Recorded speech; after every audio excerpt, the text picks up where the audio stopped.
Bonsoir à tous, ravi de vous retrouver pour un nouveau numéro du 7-8 l'hebdo, un tour d'horizon de l'actualité de la semaine dans le département. Au sommaire de cette édition, les décodeurs de l'Europe à Montigny-le-Bretonneux. Jeudi soir, plusieurs spécialistes associatifs et institutionnels de l'Union européenne étaient présents pour répondre aux interrogations. Objectif de ce rendez-vous, démêler le vrai du faux sur les questions européennes. Reportage dans cette édition. Mobilisation du Parti socialiste des Yvelines en perspective des prochaines élections. À Elancourt, Parlons Europe, c'est le nom de la réunion publique organisée lundi 19 novembre en présence du député Boris Vallaud. À l'initiative de cet événement, notre invité Michel Bessot, conseiller municipal d'opposition à Elancourt. Enfin, dans le reste de l'actualité, retour sur le règlement intercommunal de Saint-Quentin en Yvelines relatif à la publicité et sur l'inauguration de la maison médicale du théâtre à Trappes. Avant de développer ces titres, cette information concernant le procès de Michel Fournuret et Monique Olivier devant la cour d'assises de Versailles, le procureur a requis ce vendredi 16 novembre une peine de réclusion criminelle à perpétuité à l'encontre du couple, après 3 jours de jugement pour l'assassinat de Farida Amiche, disparue en 1988. C'est un dispositif développé par l'association FACE Yvelines avec les entreprises basées dans le département.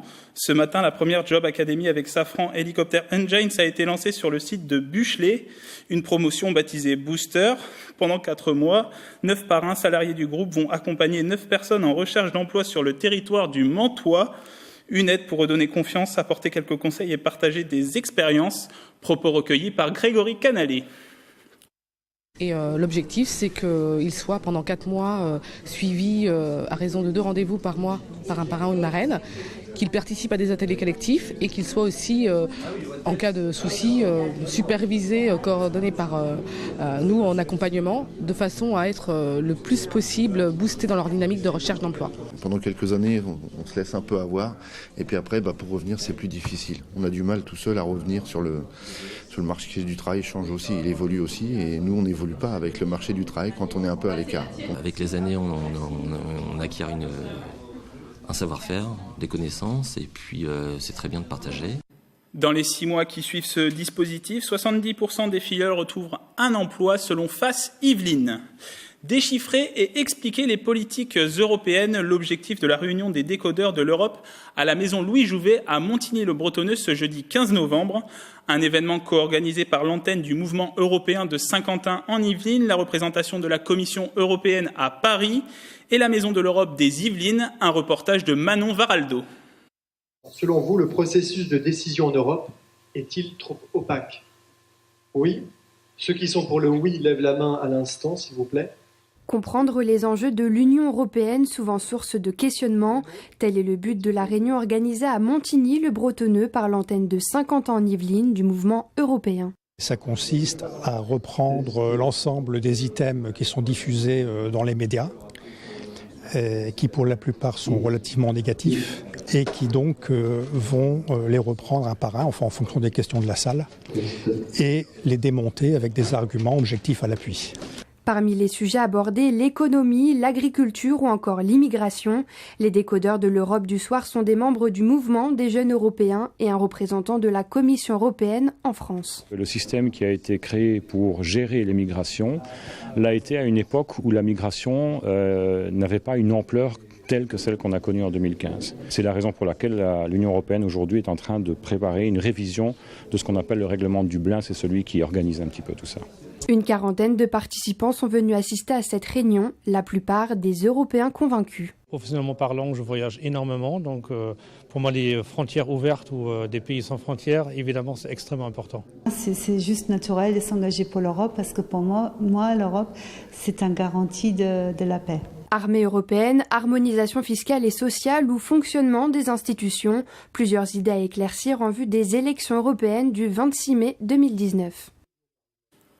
Et il n'y a pas qu'à Montigny-le-Bretonneux qu'on parle Europe, mais aussi à Elancourt. Ce sera le cas lundi 19 novembre lors d'une réunion publique à la maison de quartier de la Ville-Dieu en présence du député socialiste Boris Vallaud. À l'initiative de cet événement, eh bien, notre invité, Michel Bessot, bonsoir. Bonsoir. Vous êtes conseiller municipal d'opposition socialiste à Élancourt.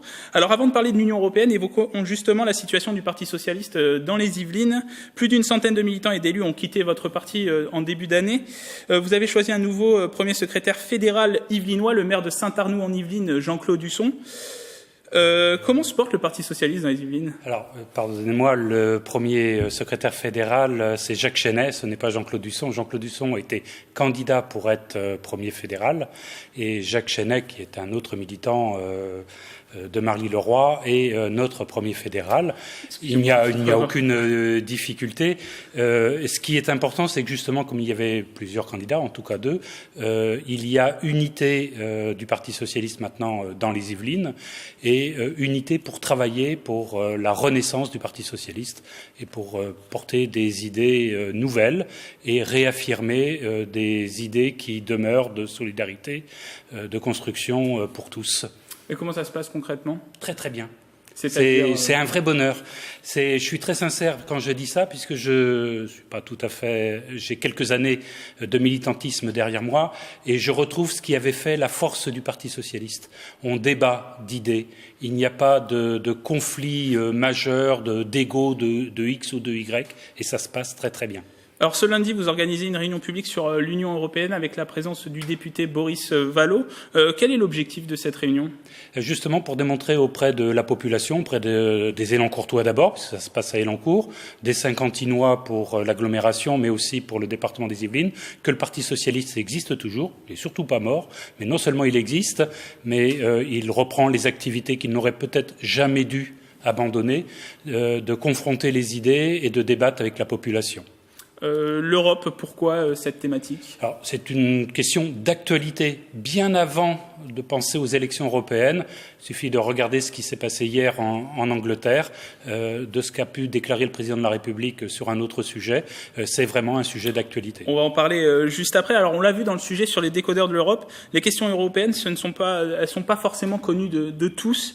Qui c'est que vous souhaitez capter à travers cette réunion publique que vous organisez lundi? Les jeunes, les moins jeunes? Alors, on a vu qu'il n'y avait pas beaucoup de jeunes dans le sujet. C'est inquiétant, ça? Oui, alors c'est pas propre à l'Europe et c'est pas propre aux réunions que peuvent organiser des partis politiques. En tout cas, je suis fier que pour la section du Parti socialiste d'Élancourt, nous puissions organiser cette réunion. Il y a une désaffection d'une partie de la population qui à notre avis, c'est dommage, mais ne se sent plus concerné par les propositions que nous pouvons faire. Et comme l'a dit l'une des intervenantes dans votre reportage, les grandes forces de l'Europe, c'est justement pour éviter des conflits, voire des conflits majeurs. Et la construction européenne concerne l'avenir et concerne les plus jeunes. Donc on espère que des jeunes viendront à notre réunion. Comment vous l'expliquez, vous, au Parti socialiste, cette désaffection pour les questions européennes?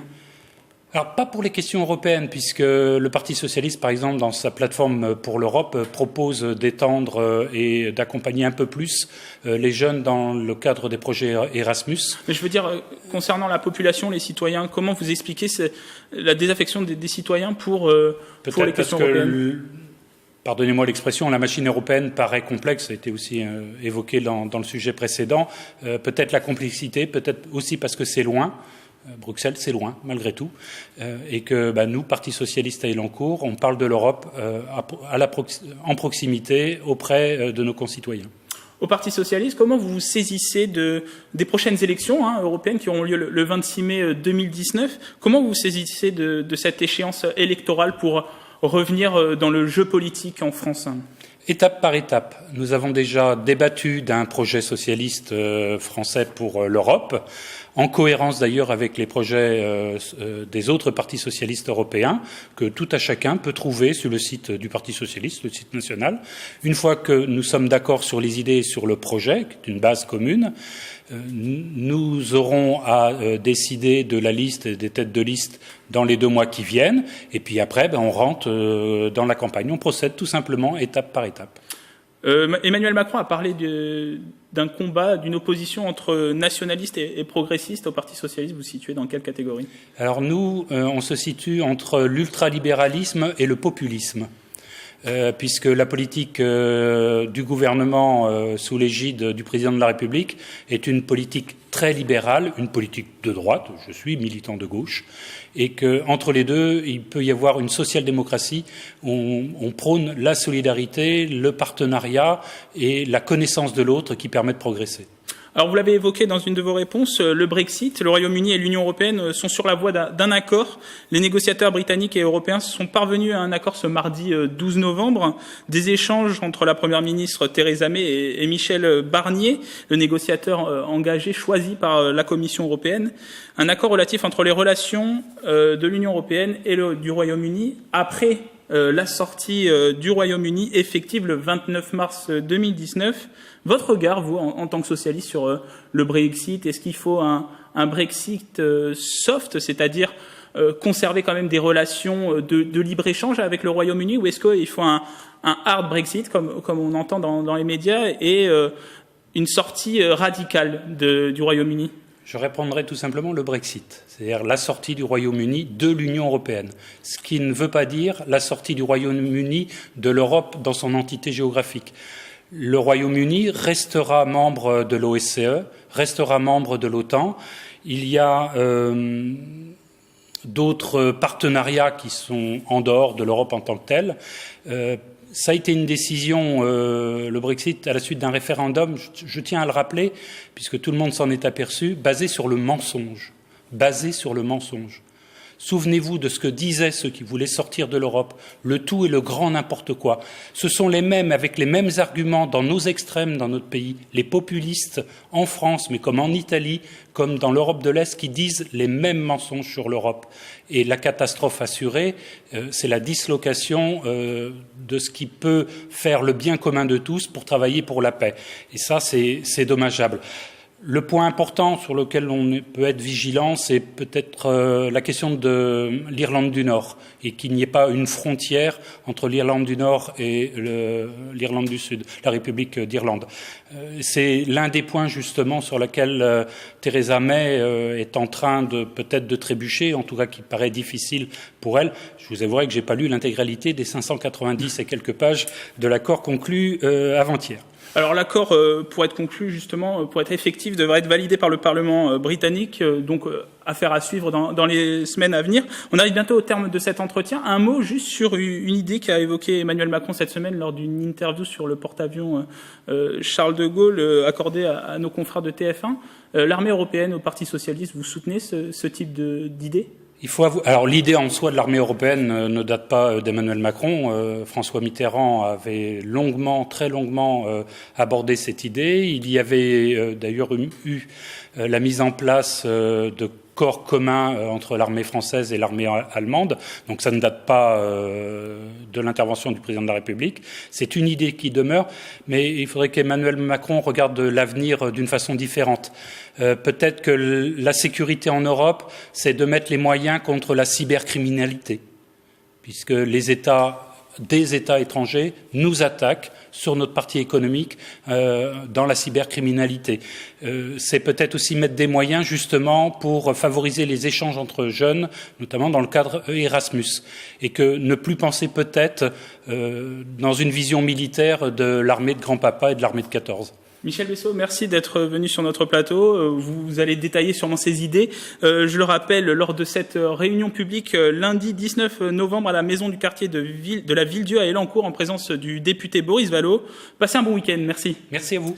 Chaque vendredi, dans l'hebdo, on revient sur les événements passés à Saint-Quentin-en-Yvelines ou dans les Yvelines avec notre rubrique « Ça s'est passé », un voyage dans le temps signé Wilfried Ricci.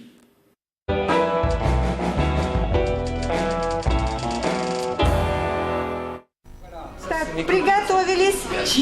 Раз, два, три. Ils ont la maladie de sang ou cancer. C'est le cancer de thyroïde ou les malades de gynécologie. Quelques de ces enfants étaient trop difficiles. Ils étaient à la ligne de mort ou vivre. Et maintenant, vous voyez qu'elle est gaie, qu'elle est comme tous les enfants. Elle se sent bien. Pendant 3 semaines, ces enfants biélorusses, tous touchés par le nuage de Tchernobyl, ont vécu en France, en ville nouvelle pour la plupart, entre hébergements dans des familles et sorties. C'est une expérience souvent unique pour ces enfants de milieux modestes, aux situations familiales parfois difficiles. Une façon d'échapper à une vie où la catastrophe nucléaire laisse encore des traces, même si, comme le dit Irina, on n'en parle plus trop.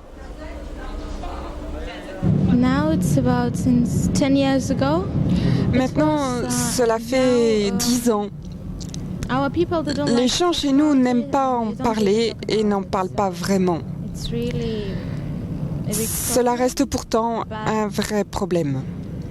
Notre gouvernement n'aide pas le secteur humanitaire. Si on est venu, et plusieurs autres groupes à l'étranger, c'est que les gens de France, par exemple, nous aident. C'est pour cela que nous sommes ici.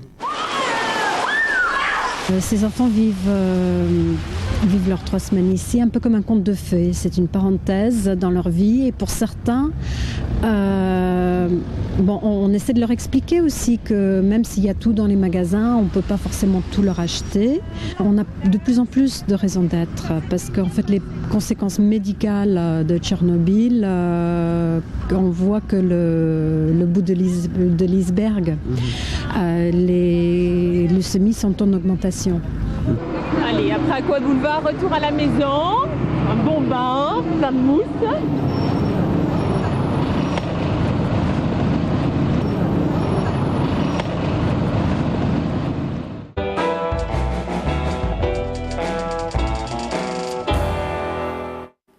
Passons tout de suite au résumé de l'actualité de la semaine.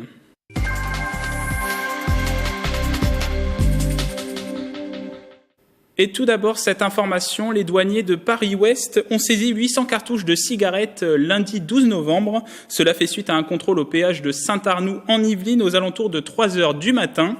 Valeur totale de la marchandise, 66 400 €. La personne en infraction s'expose à une lourde amende pouvant atteindre jusqu'à 5 fois le prix légal de la marchandise.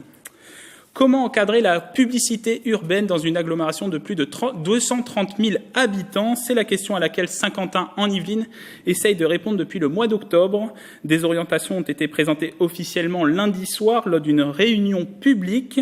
Elles pourraient être applicables dès 2020 et harmonisées sur les 12 communes du territoire. Un reportage de Michael Elmidoro et Grégory Canalé. La publicité urbaine au cœur d'une réunion publique ce lundi 12 novembre, Saint-Quentin-en-Yvelines a présenté à cette occasion ses premiers travaux sur son futur règlement local de publicité intercommunale. C'est un texte important pour le cadre de vie des habitants et donc je devais aussi concerter l'ensemble des acteurs, que ce soit les habitants, les acteurs économiques ou les acteurs qui militent pour la protection de l'environnement, pour essayer d'avoir un texte finalement qui soit équilibré et qui convienne à tout le monde. Plusieurs axes ont été proposés au cours de cette soirée pour encadrer cette publicité urbaine à l'horizon 2020. Les objectifs sont clairs, réduire le format publicitaire sur le territoire, avec la proposition qui est faite de passer de 12 mètres carrés à 8 mètres carrés pour ce qui concerne la publicité. C'est une proposition qui est en cours de discussion. C'est aussi la volonté d'imposer des règles de densité qui seraient plus strictes que la réglementation nationale. Malgré ces propositions, certains habitants présents dans la salle restent sceptiques sur ce futur règlement et ont pu faire part de leurs inquiétudes. Très clairement, notre plus grosse crainte, et puis on l'a vu ce soir, il y a eu beaucoup de commentaires là-dessus, c'est les écrans numériques, qui est un nouveau type de dispositif publicitaire très agressif et énergivore en plus, dont l'implantation apparemment est tournée quand même sur beaucoup de zones sur l'agglomération, d'autant plus que les dimensions, même si on va les réduire pour tout ce qui est affichage à du 12 mètres par du 8 mètres carrés, là ça sous-tend qu'on va pouvoir implanter des écrans numériques de 8 mètres carrés, ce qui est énormissime. Les dossiers de concertation sont disponibles dans les 12 mairies de l'agglomération. Vous avez jusqu'au premier semestre 2019 pour donner votre avis. Elle est ouverte depuis le mois de mars 2018, mais elle a été inaugurée ce mardi 13 novembre. La maison de santé du théâtre à Trappes est composée de 14 professionnels médicaux. Une opportunité pour la commune d'augmenter le nombre de médecins. Reportage. Un pôle médical de 285 mètres carrés réparti sur 3 zones, c'est la nouvelle maison de santé du théâtre de Trappes. Médecins généralistes, sages-femmes, infirmières, ostéopathes, psychologues ou orthophonistes, un projet collectif et un travail collaboratif. Par nos rencontres, par nos échanges, le fait de savoir ce que font les autres, etc., on a une orientation beaucoup plus efficace. Ça doit partir des professionnels, et les professionnels, à partir du moment où ils ont un projet, que ce soit dans une maison de santé ou par une coordination entre eux, mais l'ARS doit être capable de les accompagner. C'est aussi ça le dialogue entre tous les professionnels de santé, médecins, infirmières, ostéopathes, sages-femmes, psychologues, qui permet une prise en charge globale des patients. Et c'est ça que nous voulons encourager.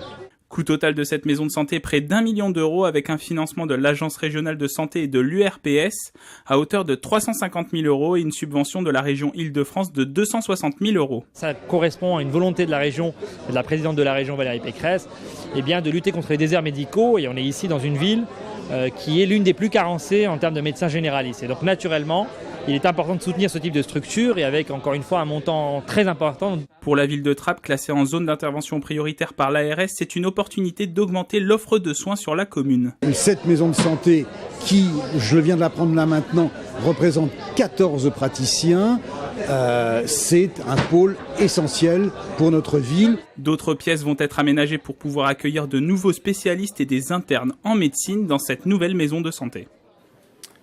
Du sport, la Fédération française de gymnastique et le club de gymnastique rythmique d'Élancourt-Maurepas organisent une compétition régionale samedi 17 et dimanche 18 novembre au Palais des Sports. 700 gymnastes viendront s'affronter et tenter de se qualifier pour l'étape suivante pour mener au championnat de France. Marilène Yapichino a assisté à un entraînement. Regardez. 1, 2, 3... 4. L'entraînement est intensif pour les jeunes gymnastes en compétition du club de gymnastique rythmique d'Élancourt-Maurepas. 19 heures d'entraînement par semaine auxquelles s'ajoutent des stages pendant les vacances scolaires. Chaque séance commence par une bonne heure d'échauffement. 2, 3, 4. Les filles passent ensuite aux engins. Pour les compétitions, chaque gymnaste prépare un enchaînement d'1 minute 30 avec un engin imposé par la fédération. C'est un enchaînement qu'un prépare, qu'on cherche les musiques, les thèmes, on monte un enchaînement, on coupe la musique, c'est énorme travail. Et après, on travaille ça pour préparer pour compétition. Les filles se donnent à fond pour ce sport mêlant la technique, la souplesse et l'artistique. Ma mère elle m'avait emmenée voir un gala de gym ici. Et puis j'ai adoré, du coup j'en ai fait. C'était le fait de pouvoir essayer de me dépasser et faire mon possible le plus pour évoluer et essayer d'être le mieux placé. Je fais demi-pointe et direct. Tonique, le dos serre. Et 1, serre. La professeure russe fait du repérage dès le plus jeune âge. Les petites se mêlent aux entraînements des plus grandes qui leur montrent la voie. Plus on commence tôt et plus on se plie aux règles et plus c'est facile en fait. Pour travailler la souplesse, pour travailler la technique, c'est des bases qu'il faut acquérir très vite parce que la GRS c'est une carrière qui s'arrête très tôt. Une méthode qui porte ses fruits, Morgane a fait partie de l'équipe de France. Sa carrière de gymnaste de haut niveau terminée, elle aime revenir dans son club de cœur, donner un coup de main à son ancienne coach.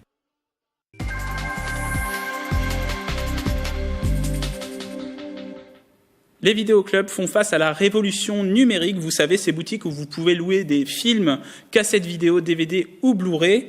Mais comment se portent ces enseignes face aux géants du numérique ? Direction le magasin Vidéosphère à Paris, un reportage de nos confrères de Via Grand Paris. Vidéosphère est l'un des derniers vidéoclubs de Paris. En plein cœur du 5e arrondissement, ce magasin old school loue des DVD, Blu-ray, mais également des cassettes VHS. Ouvert depuis près de 25 ans par un passionné de cinéma, ce vidéoclub compte près de 60 000 références. Malgré un déménagement il y a quelques mois pour des raisons économiques, le propriétaire continue de croire à l'avenir de son vidéoclub.